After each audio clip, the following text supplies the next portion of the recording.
ஒரு மனிதனுக்கு கடைசி காலகட்டத்தில் ரொம்ப உறுதுணையாக இருக்கிறதே வந்து அவருடைய மனைவி தான். அவருக்கு வந்து இது வந்து கொஞ்சம் ஒரு இழப்பு தான் அவருக்கு. காதல் திருமணம் தான். காதல் திருமணம் சினிமாவில் ஜெயிச்ச பிறகு அவர் ஒரு வைராக்கியம் குறிக்கோள் இருந்திருக்கலாம். அவங்களுக்கும் இவருக்கும் வந்து ஒரு 18 வயசு டிஃப்ரெண்ட் இருக்கு. விவேக் இறந்தபோது ரொம்ப ஷாக்கானார் கவுண்டமணி. எப்படா அவனுக்கு இந்த மாதிரி ஆச்சுன்னு சொல்லி. இயல்பான கேரக்டர்னு ஒன்று இருக்குல்ல, எவ்வளோ வழிகள் இருந்தாலும் வந்து பார்த்தீங்கன்னா அப்படி கடந்து போகிற சில பேர் இருப்பாங்க. அந்த மாதிரி ஒரு நபர் தான். தனிமை தான் இனிமேல் தான். ஏன்னா வந்து வயது மூப்பில் இருக்கிற அந்த தனிமை இருக்குல்ல, ரொம்ப கொடுமையான ஒரு விஷயம். அது 2 விஷயம் இருக்குது. இதுக்கு இடையில் அவர் கேட்டால் நீங்கள் சொன்ன மாதிரி சொத்து பிரச்சனை இருந்தது. அந்த சொத்து பிரச்சனை அவர் சாதகமாக முடிஞ்சிருக்கு. இவருக்கு 85 வயசுன்னும் போது கேட்டிங்கன்னா அந்த தனிமை வந்து ரொம்ப கொடுமையாக இருக்கும். மனைவி இல்லாத அது வந்து அந்த தனிமை வந்து இனிமேல் தான் அவர் வந்து ஃபேஸ் பண்ணணும்.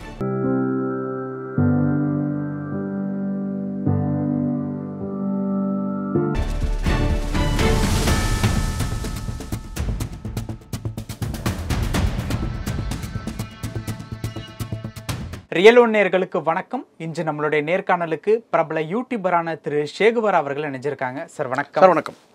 கவுண்டமணி அவர்களுடைய மனைவி வந்து காலமாயிருக்காங்க. பின்னணியில் கடன் பிரச்சனை அப்படிங்கிற ஒரு காரணமும் வந்து சொல்லப்படுது. இந்த பக்கம் உடல்நிலை குறைவு அப்படிங்கிறது தான் மெயின் ஸ்ட்ரீம் மீடியாக்கள்லேருந்தே வந்து சொல்லப்படக்கூடிய ஒரு நியூஸாக வந்து இருக்குது. ஆனால் இந்த ஒரு மரணம் பெரிய லெவலில் பாதிச்சிருக்கு அப்படிங்கிறதுல எந்த விதமான மாற்று கருத்துமே இல்லை அப்படிங்கிறத நம்ம எடுத்துக்க முடியுமா? கடன் என்பதெல்லாம் எல்லா மனிதருக்கும் எல்லா பிரச்சனையும் இருக்குது சார். இதெல்லாம் வந்து இதனாலலாம் சொல்லிட முடியாது. இது இயற்கையான அவங்களுக்கு வயது மூப்பின் அடிப்படையில் அவங்க இறந்துருக்கலாம். பட் அவருக்கும் இவங்களுக்கும் ஒரு 18 வயசு வித்தியாசம் இருக்குது. ரொம்ப லேட் மேரேஜ் தான் பண்ணியிருக்கிறாரு. அதுக்கு காரணம் கேட்டால் பொருளாதார சிக்கல். ஆரம்ப காலத்தில் இவங்கெல்லாம் சினிமாவில் வந்து நிற்க முடியுமா, போராட்டத்தோடு வந்தோம். பெரிய பின்புலம்லாம் கிடையாது. இப்போ சத்யராஜ் அவர்களுக்கு பின்புலம் இருக்குது. அவங்க அப்பா பெரிய மருத்துவர் அவர். ஆனால் அவரே வந்து சினிமாவில் வந்து நிற்கிறதுக்கு இங்கே வந்து இதே கோடம்பாக்கத்தில் எவ்வளோ கஷ்டப்பட்டார் விஜயகாந்த் கூட சேர்ந்து அப்படிலாம் நிறைய கேள்விப்பட்டிருக்கோம்.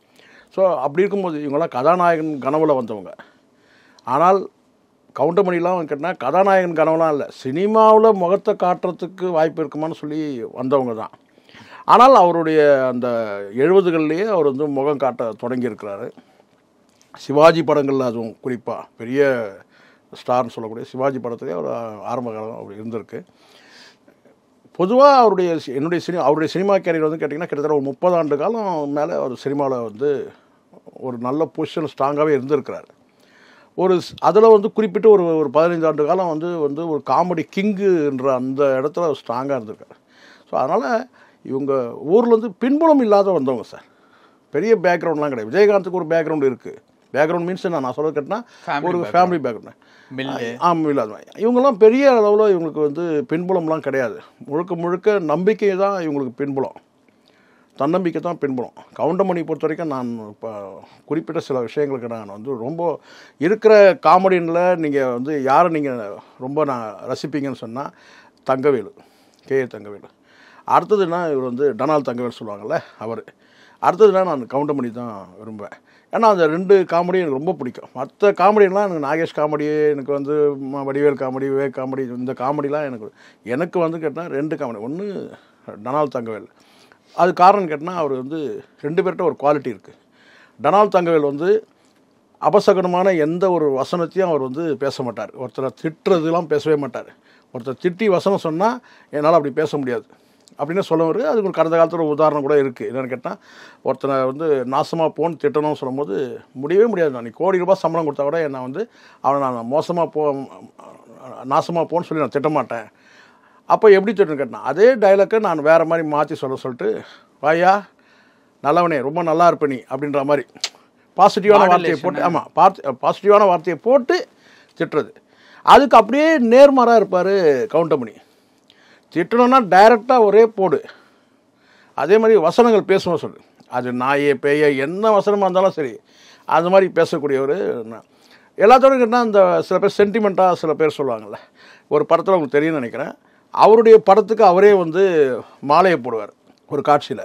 கன்னிராசின்னு ஒரு ஆமாம், அவர் படத்தில் அவரே வந்து மாலையை போடுற மாதிரி. ஸோ இந்த மாதிரி சென்டிமெண்ட் அந்த காட்சி, இந்த மூட நம்பிக்கையெல்லாம் வந்து கேட்டால் வந்து நேரடியாக செய்கை மூலமாக, வசனங்கள் மூலமாக இல்லாமல் நேரடியாக ஸ்ட்ரைட்டாகவே வந்து பேசியிருக்காரு. சாதி மறுப்பு ஒரு படத்தில் பேசியிருப்பார், உங்களுக்கு தெரியும். சாட்டை வந்து அடிச்சுக்கிற மாதிரி ஒரு கேரக்டர் வரும், ரோட்டில் சாட்டை அடிச்சுப்பாங்கள்ல. ஸோ அதில் வந்து கேட்டால் வந்து அந்த மாதிரியான பல படங்கள் நம்ம நிறைய சொல்ல முடியும் சார். இப்போ வந்து அவருக்கு வந்து இது வந்து கொஞ்சம் ஒரு இழப்பு தான் அவருக்கு. காதல் திருமணம், இது காதல் திருமணம் சொல்கிறாங்க சொல்லிட்டு, காதல் திருமணம் சினிமாவில் ஜெயித்த பிறகு அவர் பண்ணிக்கலாம் ஒரு எண்ணம் இருந்திருக்கலாம், ஒரு வைராக்கியம் குறிக்கோள் இருந்திருக்கலாம் அவருக்கு. அப்படியான ஒரு காலகட்டத்தில் இது காதல் திருமணம் தான் சொல்கிறாங்க. அவங்களுக்கும் இவருக்கும் வந்து ஒரு 18 வயசு டிஃப்ரெண்ட் இருக்குது. 2 மகள்கள். சினிமாவில் வந்து வாய்ப்பு இல்லாத வந்து கேட்டால் ஒரு ஓய்வுன்னு சொல்லலாம், ரிட்டையர்மெண்ட்டும் சொல்ல முடியும்.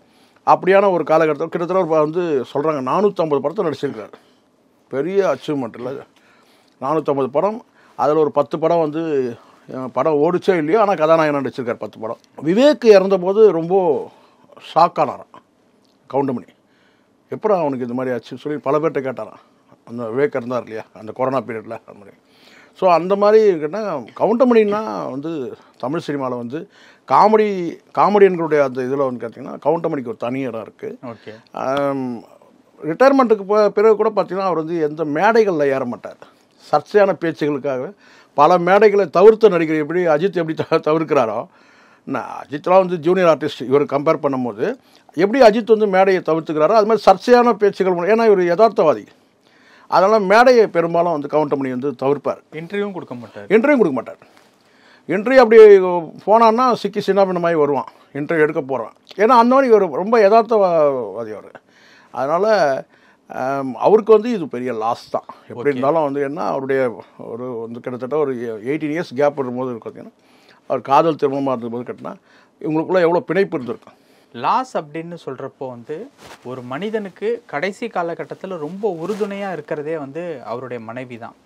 விஜயகாந்த் அவர்கள் இறந்தப்போ அவருடைய மரணத்திற்கு அந்த இறுதி ஊர்வலம் இந்த மாதிரியான இடங்களுக்கு வரலனாலும் அவருடைய சமாதிக்கு கவுண்டமணி அவர்கள் போகும்போது வந்து ரொம்ப முடியாத சூழ்நிலையில தான், நடக்கவே முடியாத சூழ்நிலையில தான் வந்து போனார். இப்போ இந்த மரணம் அப்படிங்கிறது மேலும் மேலும் அவரை தொய்வாக்குவது. கண்டிப்பாக சார் அவர் 85 இயர்ஸ், 85 வயசில் நம்மளாம் நினச்சி கூட பார்க்க முடியல. 85 வயசில் வந்து அவர் வந்து இப்போவும் பாருங்கள் அந்த டெத்தில் வந்து இயல்பாக நடக்கிறத பார்க்குறோம். 85ன்றது கொஞ்சம் வயசாகுது, எவ்வளோ வயசு. அப்படி இருக்கும்போது கண்டிப்பாக இந்த நேரத்தில் வந்து இந்த இழப்புன்றது கட்டினா அவரால் தாங்க முடியாத ஒரு இழப்பு தான். ஆனால் அவர் இயல்பான கேரக்டர்னு ஒன்று இருக்குல்ல, எவ்வளோ வழிகள் இருந்தாலும் வந்து பார்த்திங்கன்னா அப்படி கடந்து போகிற சில பேர் இருப்பாங்க. அந்த மாதிரி ஒரு நபர் தான். அது வந்து தனிமை தான் இனிமேல் இருக்குன்னா, ஏன்னா வந்து வயது மூப்பில் இருக்கிற அந்த தனிமை இருக்குல்ல, ரொம்ப கொடுமையான ஒரு விஷயம். அது 2 விஷயம் இருக்குது கேட்டினா. எப்படி பாரதி ராஜாவுக்கு எப்படி கேட்டினா வந்து அந்த புத்திர சோகன்னு சொல்லுவாங்கள்ல, வயது மூப்பில் வந்து தன் பிள்ளையை இழக்கிறது. அதை விட ஒரு ஸ்டெப் மேலே கேட்டால் மனைவியை இழக்கிறது. இது ரொம்ப இருக்குன்னா. ரெண்டாவது கேட்டால் கவுண்டமணி அவர்கள் பொறுத்த வரைக்கும் எந்த இடத்துலையும் அவர் கேட்டால் தன்னுடைய குடும்பத்தை அடையாளப்படுத்துனதே கிடையாது சார். அதாவது சுப நிகழ்ச்சியை தவிர்த்துட்டு பொது இடங்களில் தன்னுடைய மனைவியை வந்து எங்கேயுமே ஒரு அடையாளப்படுத்துறது தான் கிடையாது, பிள்ளைகளை கூட பண்ணது கிடையாது. அந்த விஷயத்தில் நான் வந்து நிறைய நீண்ட காலம் நம்ம பார்த்துருக்குறோம். ஒரு எங்கேயுமே ஈஸியாக வந்து காண கிடைக்கிற மாதிரி குடும்பத்தை அவர் வந்து காட்டினதே கிடையாது. அவர் வந்து சினிமாவில் நடிக்கிற, அதாவது உச்ச நடிகராக இருந்தபோது, நான் காமெடியில் வந்து கொடி கட்டி பறக்கும் போது கூட அவருடைய குடும்பத்தை வந்து எந்த ஒரு பொது நிகழ்ச்சிக்கு மேடைக்கெல்லாம் அவர் கொண்டு வந்து, அவர் மேடையில் ஏறலன்னு செகண்டு ரொம்ப ரேர் அதுவே. ஆனால் குடும்பத்தை வந்து கேட்டால் பொது இடங்களுக்கு எங்கேயும் அவர் வந்து கொண்டு வந்து காட்டின மாதிரி தெரியவே இல்லை. ஓகே, அதை அவர் விரும்பலைன்னு நினைக்கிறார். தன்னுடைய குடும்பத்தை எதுக்கு நம்ம வந்து சினிமாவில் இருக்கிறோம், நம்மளோட இருக்கட்டும், குடும்பத்தை கொண்டு வந்து காட்ட வேணான்னு நினச்சிருக்கலாம், அவரோட ப்ரைவசிக்காக நினச்சிருக்கலாம். இப்போ பேசும்போது ஒரு விஷயம் சொன்னீங்கல்ல, அந்த வயது மூப்பில் தனிமை அப்படிங்கிறது ரொம்ப கொடூரமானது. ஆமாம், நிச்சயம். அதே மாதிரி அந்த வயது மூப்பில் எல்லாருமே வந்து ஒரு மன அமைதியை தான் விரும்புவாங்க. ஆனால் சமீப நாட்களில் கவுண்டமணி அவர்கள் வந்து ஒரு சொத்து பிரச்சனையில் மாட்டிகிட்டு இருந்தாங்க. ஸோ அப்படிங்கிறப்போ குடும்பம் அப்படிங்கிறது ஒரு ஸ்ட்ரெஸ் அப்படிங்கிற ஒரு நிலைமையில தான் சில நாட்களுக்கு முன்னாடி இருந்ததோ? இல்லை, பொதுவாகவே சொல்லுவாங்கன்னா இந்த 2 பெண் பிள்ளைகள் உங்களுக்கு இயல்பாக தெரியலை, எல்லா குடும்பத்திலும் நடக்கிறது தானே. அவங்க திருமணம் ஆகிட்டாக்க வந்து கேட்டால் அவங்க வந்து அவங்கவுங்க வீட்டில் வாழ போயிடுவாங்க. பொதுவாக சொல்கிறேன். இதுக்கு இடையில் வந்து கேட்டால் நீங்கள் சொன்னாமல் சொத்து பிரச்சனை இருந்தது. அது சொத்து பிரச்சனை அவருக்கு சாதகமாக முடிஞ்சிருக்கு. பொதுவாகவே வந்து ஒரு இந்த மாதிரி இந்த பொருளாதார விஷயங்கள் இருக்கு இல்லையா, சிங்கமுத்துக்கும் வடிவேலுக்கும் நடந்த அந்த மாதிரியான விஷயங்கள் இருக்குல்ல, அந்த மாதிரியான சர்ச்சைகள்லாம் வந்து கேட்டினா அவர் வந்து பொதுவாக வந்து பார்த்திங்கன்னா ரொம்ப எப்படி அவருடைய பேச்சு எப்படியோ அது மாதிரி கொஞ்சம் நீட்டான பர்சன் தான். அதே மாதிரி இந்த கால் ஷீட் விஷயத்தெல்லாம் வந்து கேட்டினா வந்து இந்த தயாரிப்பாளரை போய் கசக்கினார், அவரை சாவடிச்சார், இவர் அந்த மாதிரி வந்து அந்த மாதிரி கிடையாது. அந்த அதாவது சினிமாவில் நெகட்டிவான பேர் வந்து இது வரைக்கும் கவுண்டமணியை வந்து சொன்னதே கிடையாது. இந்த மாதிரி விஷயத்தில் நடிகைகள் விஷயத்தில் அப்படி இப்படி பேசுவாங்க, அது இப்போ நம்ம பேச முடியாது. இப்போ அவர் கூட நடித்த காமெடி நடிகைகள் கூட சிலது வந்து இப்போலாம் பேசுகிறாங்க இல்லையா, அதனால் யூடியூப் வந்தனால சில பேர் பேசுகிறாங்க. ஆனால் எங்கேயும் வந்து பெரிய அளவில் வந்து கேட்டால் இவருக்கு வந்து இந்த பண மோசடி பண்ணார், அதை பண்ணார், கால் ஷீட் கொடுக்காம ஏமாற்றினார், இதில் நடிக்காமல் விட்டார் அப்படி கிடையாது. ஒரு பேச்சு வந்தது என்னென்னு கேட்டால் செந்திலோட இணைஞ்சு நடித்தா தான் இவர் காமெடின்னு சொல்லி வந்தபோது கேட்டால் அதை சேலஞ்சாக எடுத்து என்ன செஞ்சார், எல்லா ஹீரோ கூடவும் வந்து பார்த்தீங்கன்னா வந்து இறங்கி வேலை செஞ்சார், எல்லா ஹீரோவோடும் செட்டு போட்டார், ஜோடி போட்டார். ஏன்னா செந்தில் கவுண்டமணி ஜோடி தான் வந்து சக்ஸஸ் ஆகும் அப்படின்னு போது கேட்டால் என்னால் சோலோவும் பெர்ஃபார்மன்ஸ் பண்ண முடியுன்றதை வந்து நிரூபித்து காட்டார் கவுண்டமணி. எல்லா ஹீரோக்களும் இன்னும் சொல்ல போனால் கேட்டால் கவுண்டமணியோட கால் ஷீட் கேட்டுக்கு வந்து ஏங்கி தவிச்ச ஹீரோக்கள்லாம் இருக்கிறாங்க. ஆமாம், எல்லா ஹீரோக்களும் இயக்குநர்களும். ஸோ அந்த மாதிரி ஒரு காலகட்டத்தில் அவர் வந்து அவர் பவர் காட்டினார். காமெடியை ரசித்தாங்க. அவருடைய தனிப்பட்ட காமெடியை வந்து கேட்டால் எல்லாரும் பாரபட்சம் இல்லாமல் எல்லா வயதினரும் அவருடைய அந்த வசன ஏற்ற இறக்கங்கள். ஒரு இடத்துல வந்து கேட்டால் வந்து 2 பேரும் சேர்ந்து பிச்சை எடுப்பாங்க, ஆர் சுந்தரராஜனும் இவரும் சேர்ந்து. எனக்கு ரொம்ப ஆச்சரியம் என்னன்னு கேட்டிங்கன்னா, வைதேகி காத்திருந்தால் படம் வந்து ஆர் சுந்தரராஜன் படம். அவர் அந்த படத்தில் வந்து இயக்குனர். அந்த காமெடி வந்து பெரிய அளவில் போச்சு. 2 காமெடி தான் சார் வந்து கவுண்டமணியோட வந்து கெரியரே புரட்டி போட்டது. 2 காமெடி. என்னன்னா, ஒன்று அந்த பெட்ரோமாக்ஸ் அந்த காட்சி அந்த வைதேகி காத்திருந்தால், இன்னொன்று இந்த வாழைப்பழ காமெடி. இதில் என்னென்னு கேட்டால் அதில் வந்து எனக்கு என்னென்னு கேட்டால் வந்து ஆர் சுந்தரராஜன் இயக்குனர், டைரக்டர். அதில் டைரக்டராக இருந்தவர். அதே இன்னொரு படத்தில் வந்து பார்த்தீங்கன்னா அந்த படம் பேர் டக்குன்னு ஞாபகம் வர எனக்கு. அதில் வந்து கேட்டால் 2 பேரும் சேர்ந்து பிச்சை எடுக்கிற மாதிரி பிச்சை எடுப்பவர் சங்கம்னு சொல்லி வச்சுருவாங்க. 2 பேரும் கலக்கி இருப்பாங்க. ஆமாம், கோயில் காலை. அதை வந்து 2 பேரும் காமெடியில் கலக்கி காமெடி. ஆமாம், அந்த மாதிரி என்னன்னா ஸோ அதனால் நிறைய சொல்ல முடியும் சார். கவுண்டமணி பொறுத்த வரைக்கும் கேட்டால் அவருடைய காமெடி வந்து அவ்வளோ வந்து காலம் கடந்து எத்தனை காலம் கடந்து நம்ம பார்க்க முடியும் அந்த மாதிரி இருக்குது. அதை இன்னொன்று கேட்டால் சில முற்போக்கு கருத்துக்கள் சொல்லுவாங்கள்ல, விவேக் காமெடியில் முற்போக்கு கருத்துக்கள். இதில் இவருடைய காமெடியில் வந்து நிறைய முற்போக்கான கருத்துக்கள் இருக்கும். என்ன ஒரே வருத்தம்னா சமீபத்தில் அவர் வந்து ஒத்த ஓட்டு முத்தையான்னு சொல்லி ஒரு படம், அதில் வந்து ரொம்ப அதாவது என்ன சொல்லுவாங்க பெரிய அளவில் வந்து எதிர்பார்த்தாங்க, ஒன்றுமே இல்லாமல் சூப்பர் ஃப்ளாப் ஆயிடுச்சு. அது அப்படி தான் சொல்ல முடியும். சொல்லி சூப்பர் ஃப்ளாப் ஆயிடுச்சு. அது வந்து எப்பயுமே அப்படி தானே சார், எல்லாருக்குமே ஒன்று இருக்குல்ல, தன்னுடைய கணவர் வந்து வெற்றியிலேயே இருக்கணும்னு நினைக்கிறது ஒரு மனைவி நினைப்பாங்களே, நல்ல மனைவி நினைப்பாங்க. தன் கணவன் வந்து எப்பவுமே லைம் லைட்டில் இருக்கணும், எப்பவுமே பிரகாசமாக இருக்கணும்னு நினச்சாக தான் அவங்க மனைவி. அந்த மாதிரி அவங்களுக்கு இருந்திருக்கலாம். வயது இது பார்த்தீங்கன்னா பெரிய அளவில் வந்து கேட்டால் இப்போ இவருக்கு 85 வயசுன்னு கேட்டால் அவருக்கு ஒரு 18 வயசுன்னா அவங்களுக்கு பார்த்துக்கணேன்.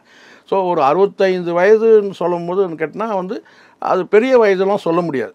இன்னும் கூட இருக்கலாம், ஒரு 5 வருஷம் 10 வருஷம் தாராளமாக இருக்கலாம். 70 வயசுக்கு மேலே உள்ள 70 வயசுக்கு மேலே உள்ளவங்களாம் இல்லையா, பாட்டிங்களாம் இல்லையா என்ன இருக்கிறாங்க. நடிகைகளே இருக்கிறாங்க சார், 90 வயசு நடிகைலாம் இருக்கிறாங்க. இது வந்து இந்த இயற்கைன்றது யாரும் மாற்ற முடியாது, எல்லாருக்கும் ஒன்று தானே. ஓகே, உங்களுக்கு எனக்கு எல்லாருக்கும் ஒன்று தான். பட் இருந்தாலும் இவருக்கு 85 வயசுன்னும் போது கேட்டிங்கன்னா அந்த தனிமை வந்து ரொம்ப கொடுமையாக இருக்கும். மனைவி இல்லாத அது வந்து அந்த தனிமை வந்து இனிமேல் தான் அவர் வந்து ஃபேஸ் பண்ணணும். ஓகே, பட் இப்போவும் யூத்தாக தான் இருக்கிறார் பாருங்கள், அப்படி நடக்கிறது போகிறது வரதெல்லாம் சொல்கிறேன். ஓகே சார், பல விஷயங்கள் பகிர்ந்துக்கிட்டீங்க. நேரத்துக்கு ரொம்ப நன்றி. நன்றி சார்.